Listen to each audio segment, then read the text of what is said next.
Real estate స్తబ్దుగా ఉందని ఎంత ప్రచారం జరిగినా కొంతమంది మాత్రం బిజినెస్ చేయగలుగుతున్నారు. మరికొంతమంది మాత్రం మార్కెట్ పుంజుకున్నాక బిజినెస్ చేద్దామని వెయిట్ చేస్తున్నారు. ఒక చిన్న ఉదాహరణ తీసుకుందాం. మొన్న సంక్రాంతికి అందరూ సొంతూర్లకు వెళ్ళారు కదా. పండగ 3 రోజులు విపరీతమైన ట్రాఫిక్ ఉంటుందని, టోల్గేట్ల దగ్గర గంటలు గంటలు వెయిట్ చేయాల్సి వస్తుందని కొంతమంది సొంతూరికి వెళ్ళాలని ఉన్నా వెళ్ళలేకపోయారు.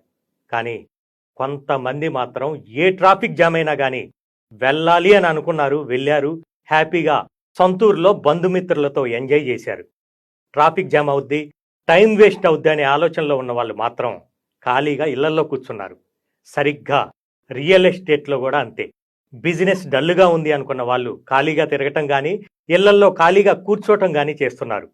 ఏదేమైనా సరే బిజినెస్ చెయ్యాల్సిందే అనే సంకల్పంతో ఉన్న వాళ్ళు మాత్రం జెట్ స్పీడ్తో దూసుకుపోతున్నారు. ఇంతకీ మీరు ఏ ఆలోచనలో ఉన్నారు?